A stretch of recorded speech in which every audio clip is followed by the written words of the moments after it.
You're listening to Voices, the Origins Foster Care podcast, where we talk all things fostering, from personal stories to expert insights. We explore what it's like to be a foster carer, touching on topics like the rewards fostering brings and the challenges carers face, to the real impact that opening your home to a child in care can bring. Our goal is simple: to raise awareness of the need for foster carers and to show the difference that a loving and supportive home can make for a child in care. So if you've ever wondered what fostering is all about, this podcast is for you. I'm your host, Eithne Larkin, and I'm delighted you're here. So grab yourself a cuppa, get comfy and settle in, because we've got a great conversation ahead.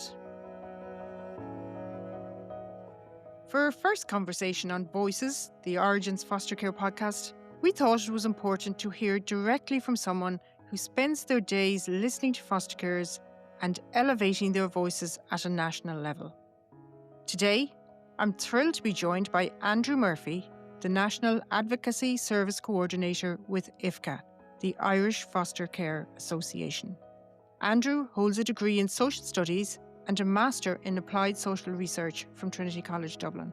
He has worked extensively with children and families with complex needs across the Dublin region.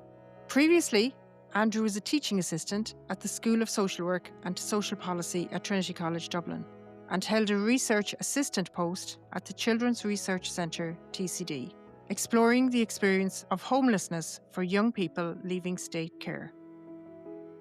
In this episode, we're going to talk about independent support, why relationship and trust sit at the heart of fostering, and what it means to really prepare yourself well to become a foster carer. Andrew, thank you so much for joining us today. We're happy to have you here for our very first episode of Voices, the Origins Foster Care podcast. For those listening who may be new to the world of fostering and the systems that surround it in Ireland, can you please tell us a little bit about IFCA, how you came to work there, and what exactly you do as the National Advocacy Coordinator? First of all, Eithne, thank you so much for the invitation and to be the first guest at this inaugural podcast. It's a great privilege, and thank you so much. So, look, what do I do? How did I get here? Where do we start? You read out some of my bio there, and it's a bit sort of like, gosh, that feels like a long time ago. So I've been with IFCA for 10 years, almost, just shy of 10 years. And I came in after I was working, as you said, in the Children's Research Centre in Trinity. And just to go back a little bit on that, I suppose I've worked for, I'll give away my age now, but I'm quite a long time around. I've been doing this for over 25 years. And I think one of the first jobs I had was I worked with children who were being admitted into care, into hospitals. So children would come in the middle of the night or during the day, and they would have been abandoned, or they would have been left at home alone. And that was kind of my first kind of introduction into this kind of work, specifically with children, if you get me. So it was a real eye opener, and it was amazing to see I suppose, the little journey that those children had to go on, the little crisis that they were presented with. And they were in this very scary situation. They were in hospital, they weren't sick, they didn't know what was going on for them. That really, I think, has stayed with me throughout my career in terms of that that very short period. I wasn't doing that for, thankfully, it didn't go on for very, very long, but there was a crisis in foster care, which is interesting. That was back then.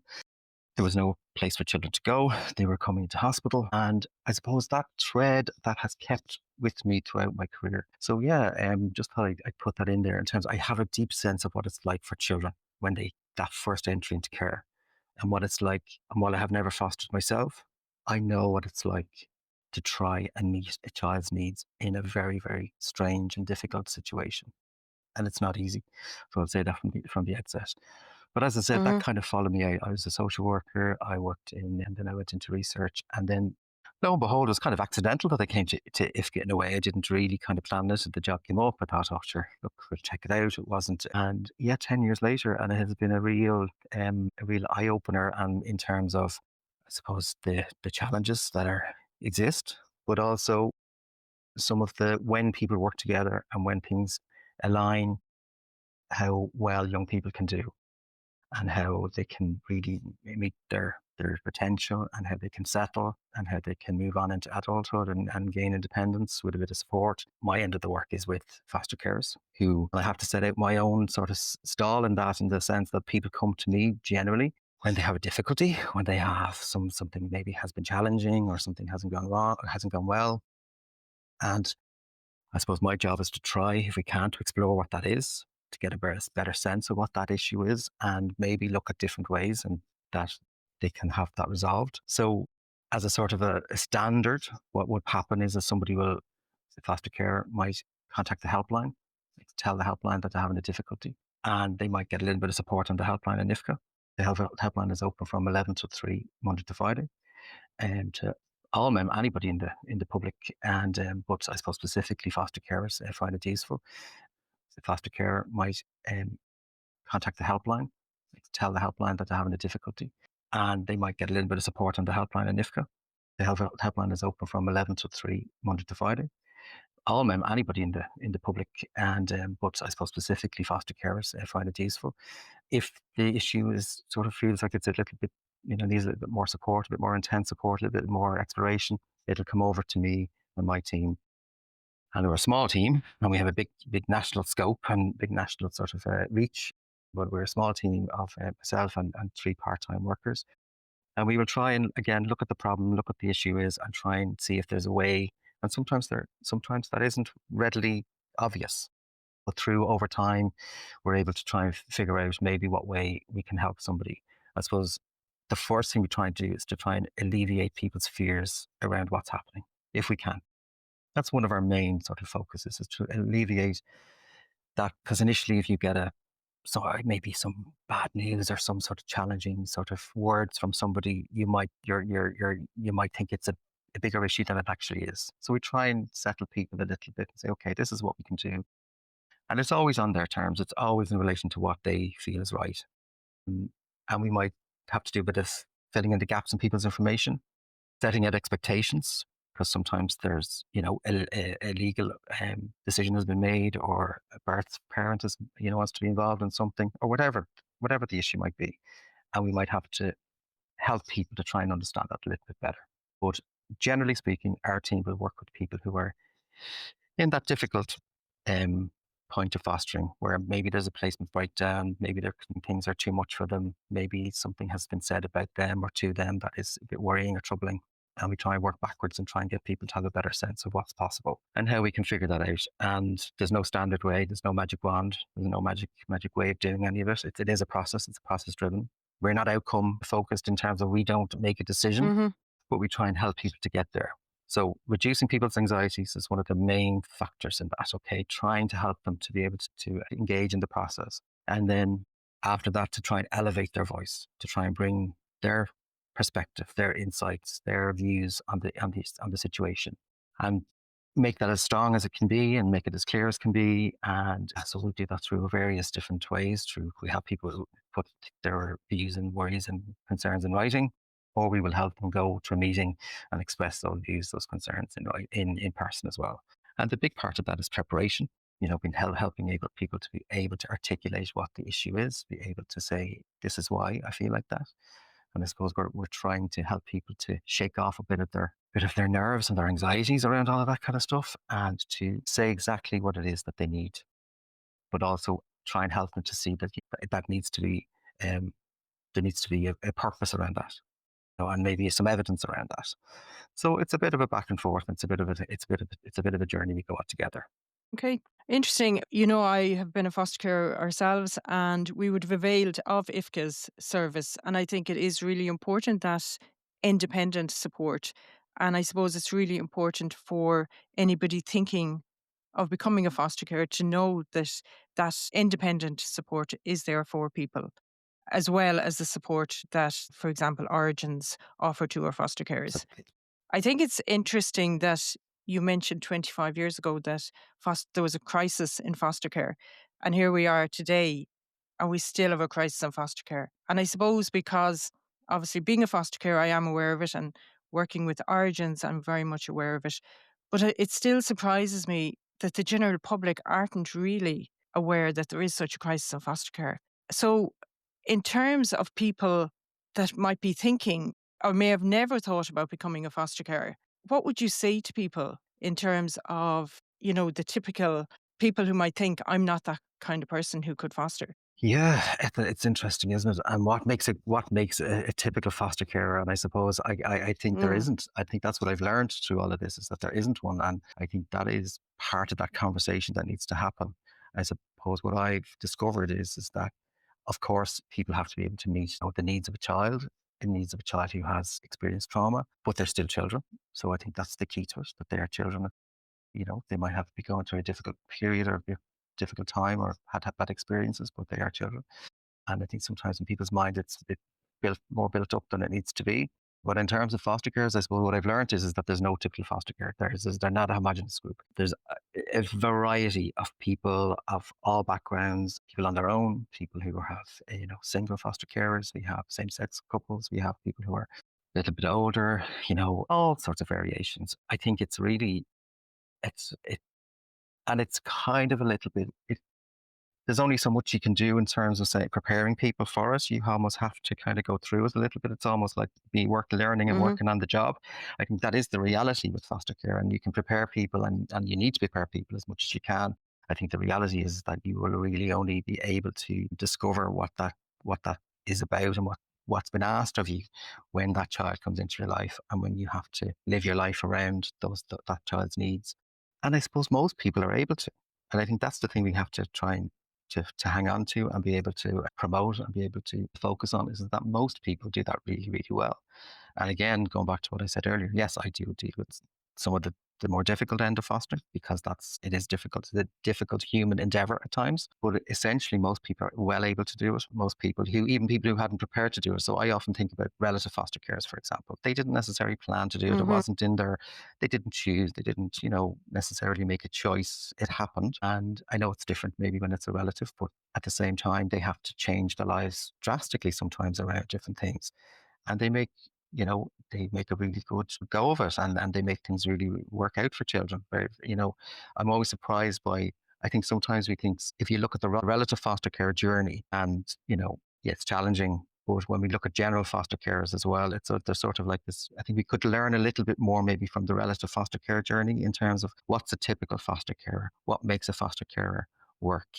I think there's something in that in terms of because I'm not suggesting that relative foster carers aren't, wouldn't be able to be general foster carers themselves. Many of them would be. hmm I just mean in terms of it's not necessarily sometimes the typical sort of view or version of foster care that people would maybe look to. It might be people who have busy lives themselves and busy lots of different things going on with their own children and so I think there's something in that we could learn about how we expand our view, expand what we think of how children cope in those situations and what they need. And I think if we could really kind of never lowering our standards for children ever, we have to keep the standards high for children. So it's not about that, but it's about how do we support those situations that are maybe not as clear cut, maybe not as, the white picket fence version maybe of a family that we might have in our minds when we think of foster carers. And there might be something in that we need to think about. But what would I say to foster people who are thinking about it? All I can say is look, I haven't done it, but what I can tell you is about the people who I've spoken to and people who have met and have met thousands of foster carers probably at this stage or spoken to them. They all talk about the child being amazing.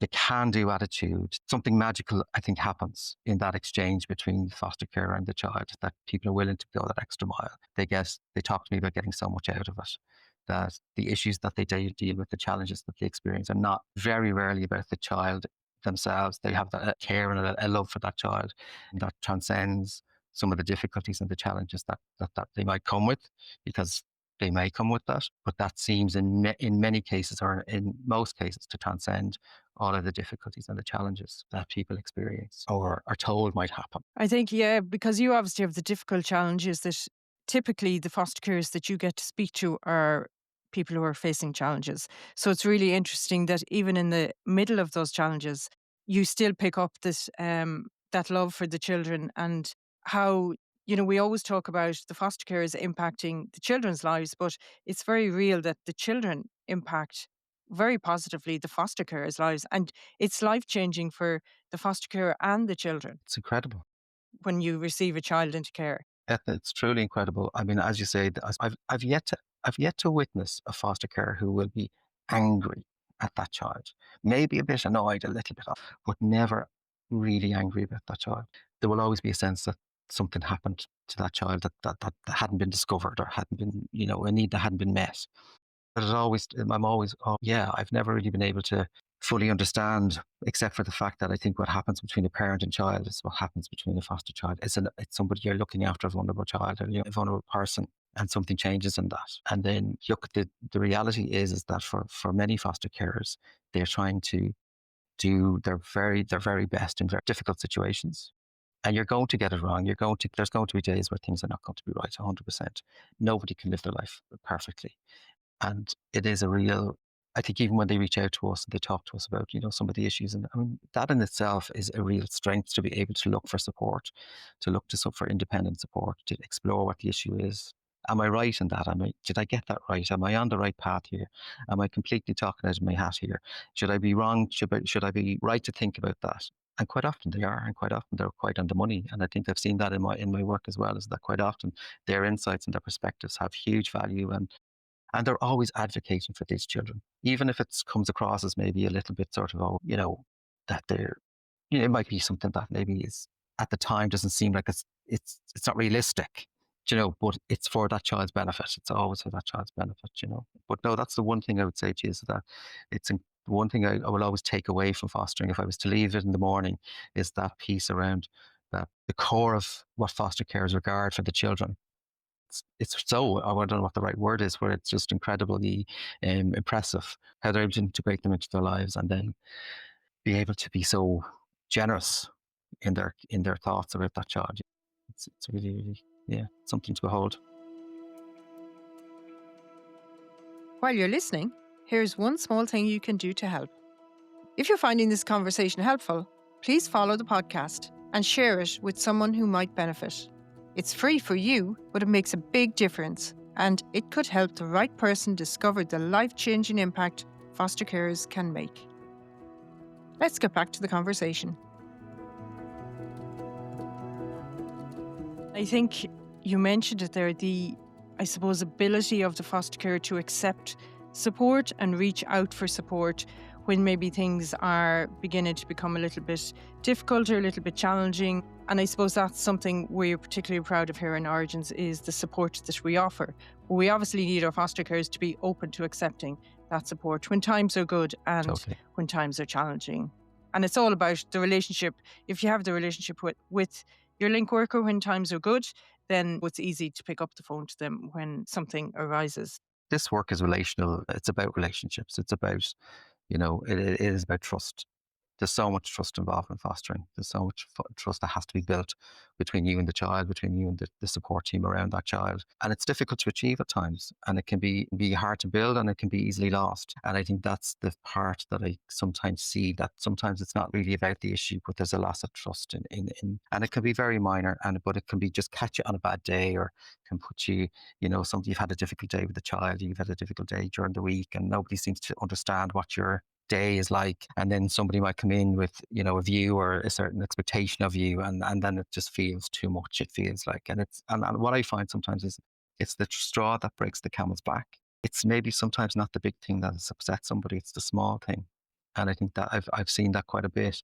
So what you're talking about there, about the relationship and the support, that it's about being able to avail of those supports, being ready for that support, and what that means, because sometimes that support doesn't mean that the issue is taken away from you. We can ease it for you, but it cannot be taken away necessarily. And but in that support, you might be challenged a little bit in that support, because you might, in order for things to get better, sometimes they kind of they stay the same for a little while, or they don't improve for a while. So I think there has to be a readiness for an understanding that by going through a process of support, it doesn't necessarily mean that it's going to immediately vanish, but that you will see that over time if you engage in the process of support.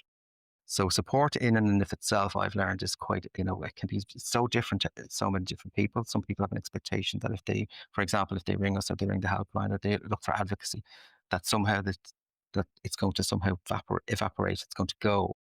And the reality is that sometimes the real work starts. But I think it's a safer space for support, if you get me, because you feel supported. You feel that somebody understands. You feel, and that's the key to that support, is that you feel understood. You feel that somebody gets that. There's no judgment of that. They understand that. I think that's one of the things that we would try and instill is that there's no judgment in any of this. It's difficult. It's complex work. You're going to have bad days. You're going to have days where you think, oh, God Almighty, what the hell am I doing here? And equally, you'll have those moments where you're putting that child to bed at night and they're talking to you and they're talking about their day, or they're getting their story read, or whatever the situation is. And those things that were driving you absolutely mad all day, they ebb away. And I think that's part of the whole process. But again, equating that to support, it's almost a little bit like that in a way. It's almost like, you get that moment of clarity, you get that moment of, okay, this is what this could be like if we continue along this path there. But I think that's essentially that support, trust, understanding, sense of connection with people. It's hard to establish, but gets people so much further down the road. And I'm so glad to hear you that that's Origins, and I know that that's what Origins are very, very committed to achieving for the foster carers. And sometimes that's very uncomfortable. Sometimes that can be an uncomfortable place to be. Support, as I said, it can be confronting, especially in the early days and the start of it, because you've got to be vulnerable, which is what I was saying about the helpline and opening yourself to support. You all do have to be vulnerable to be ready for support.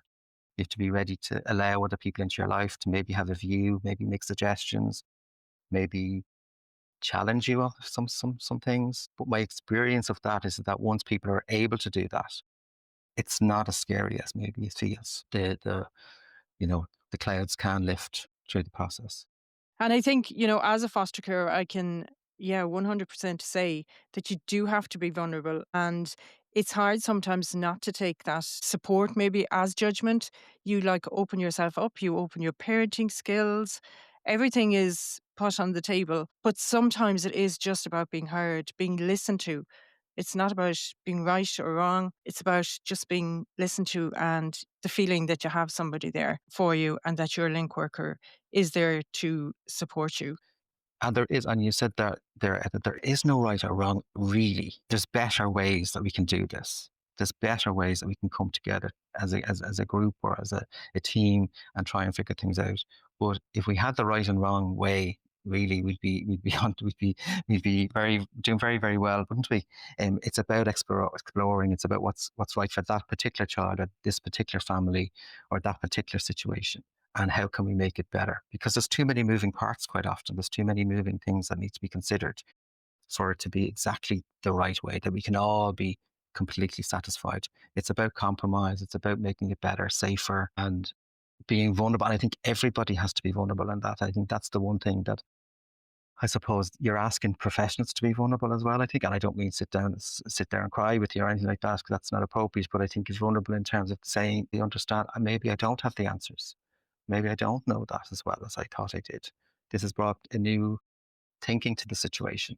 And it's about being humble and vulnerable and open and all of those things. And also taking a view that this is what my experience tells me, this is what practice tells us. And I think it's a combination of all those factors that everybody coming to the table with an openness and a readiness for change and support.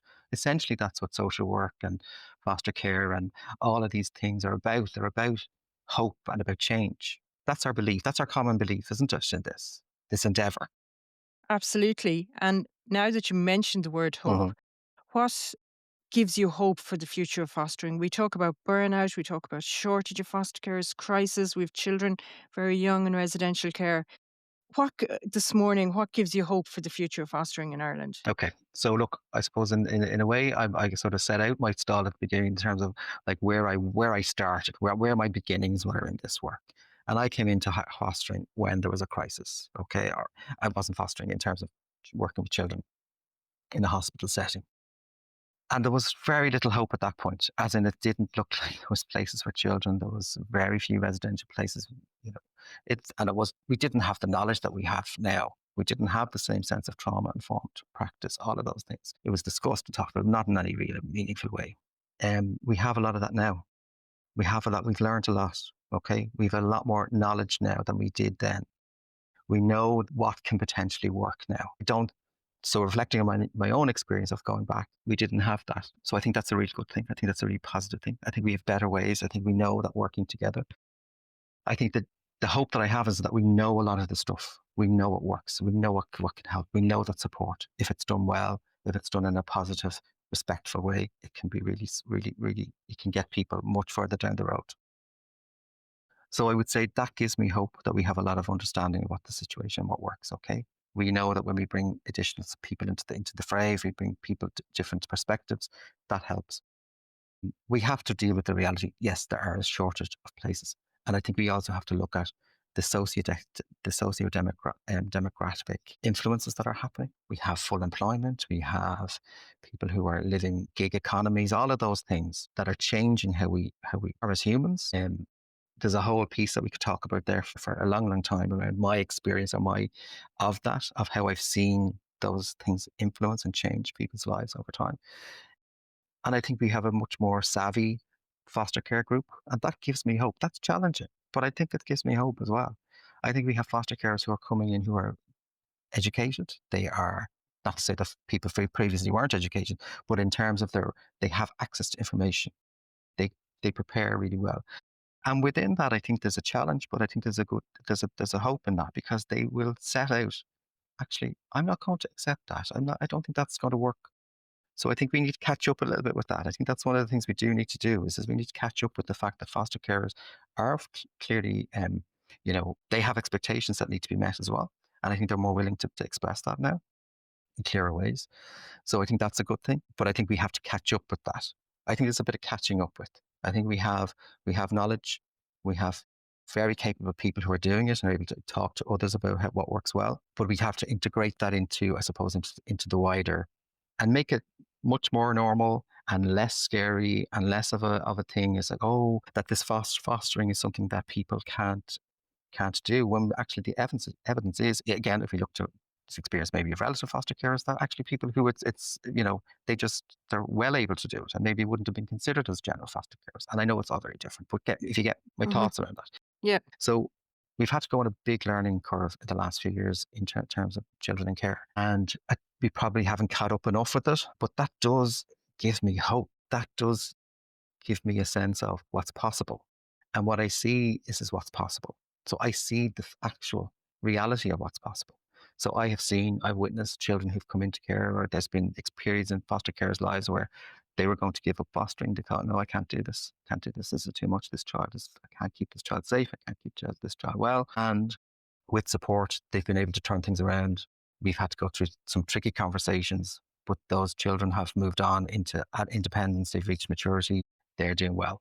So there's lots of hope there. There's lots of hope in that sense. And what I see on the day to day, in terms of how do we get people to do it, we all have to come together and sort of work on that. I think in a real and concrete way, in a meaningful way, and potentially maybe not be so siloed about it, but because there's so much experience out there, there's so much knowledge out there about what works well, and I think it's focusing on what works well. Um, and getting that message out there. And as we were talking about earlier about that support, getting that support piece right, that when things go wrong or when we think they're going wrong, I think we need to be much more invested in trying to resolve that in creative ways, be braver and be more vulnerable in that to try and stick with it, to stick with the difficult, to stick with the challenge, to stick with the stuff that we feel potentially isn't going to work out. Because I know, and I know lots of other social workers and other foster carers will know, there's nearly always a way back. Healing, that's what this will work, as we said, about hope, change, healing, restoration. And if we could implement those into those meaningful ways in our work and in our work together, I think we could really change things. So that's what gives me hope. That's what keeps me that's what keeps me going. Because I see That's it. what keeps you Because I going. see it. I do see Yeah. it. I see the challenges. I see a lot of the problems that we talk about and you say about the burnout and that I could not deny that for 1 second, and I wouldn't. But I also see the other stuff. I see the fact that the people, when supported correctly, when given a pathway, when given an acknowledgement, a sense of understanding, things change. And I'd have to agree with you there. And I too have hope. And I think back to when we started fostering 23 years ago. We were so naive, is the only word I Mm. can use now. We never, in all of our preparation for becoming foster carers, we never once heard the word trauma. We thought we have a beautiful home. Why would somebody not want to come and live with us? We didn't really, we had no concept of some poor little child coming, being uprooted from their family and coming to this very strange environment that was very different from where they lived. I obviously working with Origins and, hearing, talking, I suppose, to prospective foster carers every day, listening to how those people progress through assessment and become foster carers and they are caring for children and how they're supported does give me hope in terms of the future for our foster carers. But I agree with you. We all need to work very closely together in terms of getting the word out there, I suppose, about the crisis in foster care, not dropping standards, as you mentioned earlier. But even here, I see in Origins, originally people could only work 19 hours. Somebody had to be at home. We now look at every situation on an individual basis. And if a child has to go to after school for maybe 2 or 3 days a week, isn't that better where they're living with their foster family for the rest of the week rather than remaining in residential care? So I do think we need to just maybe explore each individual circumstances. And it's great. We have some, relatively young families that have just recently become foster carers. And it's great to see them they're managing work, they're managing their own children, they're managing to care for a child who has come into their care. So it does give me hope while acknowledging that we do need to get the word out there that there is a huge need for more foster carers in Ireland. Look, it's something that I think I feel passionately about, and obviously I think, and obviously you do as well, and everybody in Origins. It is it's potentially, I don't do it, so I can't really claim. But as I said, I had a close connection and close contact with children. To see that change in young people's lives, that change in a child's life, whether it's for a small period of time or for the duration of your family life with them, they that is just it's an incredible thing. It's a gift. And that sounds a bit schmaltzy and a bit hallmarky, but it is a gift that you exchange, and it's a gift, it's a reciprocal thing that you get back from seeing somebody, you know, change and have opportunity and develop and grow and establish themselves in the world. That's an incredible thing to participate in, to be contribute to, you know, we can all do the grand gestures and we can all make donations and do whatever and whatever. But actually, what is it? Anne Mead said, any change that ever came about is because of a small number of like-minded people making good choices, essentially. And I think we forget that sometimes we're making a huge contribution to society into the future by changing children's lives, making them feel secure, making them feel important, making them feel that they count and they matter, and that's hugely important as a legacy piece. And I think sometimes foster carers overlook or underestimate their contribution because maybe they only see it in the day or the sort of the week of their lives, but the legacy that they contribute to the generations to come, breaking those cycles of trauma. You can't put a price, you can't put a number, you can't put a value on it. Really, it's art in a way. It's an artful piece. It's one of those things you cannot put a price on it. You cannot, So yeah, I have huge value for me. And finally, if anyone is listening this morning and thinking about fostering, would you have any piece of advice for them? I suppose I'd have loads of advice in terms of the standard stuff about do your preparation, do all of that stuff. Weigh things up. What I would think that I think you have to get to that place of, I know it sounds a bit strong or whatever, but to be vulnerable, to do a little bit of personal work beforehand, maybe I would say to people, maybe do, before your assessment, before you're thinking about it, just about, so there might be some stuff that might be coming up for me that might, to maybe reconcile some of your own feelings around, you know, because there's at times when your life you'll be asked to change, you'll be asked to adjust, you'll be asked to pivot, you will be required to do so. And so to just do a little check in about for yourself around that kind of stuff and how will that feel for you? That would be something that I would think about if I was doing it. And that could be with a good friend. That could be with. I'm not saying go to therapy or anything, but do a little good scenario test some of that stuff for yourself. I think when was those times when somebody bothered me, somebody came and gave me bad news or said to me, you can't do that. Your boss maybe or a manager in work or sort of challenged you or something like that. And how did I respond to that? Did I ruminate about that? Did I think I couldn't let that go? I couldn't let my bone go with them about that. They really annoyed me about that. I would say to people, try and think about those moments. Not maybe the big, big moments, not about the big losses in your life, because we all have those. We all have losses. We all have things that we carry. But maybe some of those times when I've been challenged in an interpersonal way with people, where somebody told me or gave me a sense of me not being good enough or me not being doing something. I kind of look at those a little bit. How do I operate in that space? What annoys me, and how do I respond to that? Am I a person that reacts to that? Am I a person that I have to tell you now, here and now, that I feel like that, or I feel I won't be able to go to bed tonight, and sleep, or I'm somebody that needs to come away from that, reflect, think about things, because that's what I see sometimes. I see sometimes people, it's those small interactions with people that get on their last nerve. That social worker, she didn't do that. She said that thing to me and she made me feel really, really, annoyed. And it wasn't about the big thing necessarily. It was about that interaction. So I would ask Hmm. people to think about that. That sounds sort of deep, but it's about preparing yourself for that. Because that's where it comes down to. Sometimes it's in that interaction with people, within that social exchange with a professional. So I would revisit some of that. I would think about what kind of a person am I in that? Am I open to feedback? How do I take feedback? How do I take criticism even sometimes? I would be thinking about stuff like that, because from my experience, that's where people get a bit, things can get a bit sort of difficult, because it's again, going back to the trust, the building relationships, the building a connection with professionals. So I think in order to be able to do that, you have to be able to know yourself, self-reflect, self-awareness, be able to be vulnerable in that sense. Yeah, that's really good advice. And I do think the ability maybe to be able to separate feedback from criticism and to be able to take both during your time as a foster carer is really Yeah. important. And I think that's the other side of it as well, is to be able to give it and say, I find, or I feel that when I do this, I'd like you to know that that's how that makes me feel.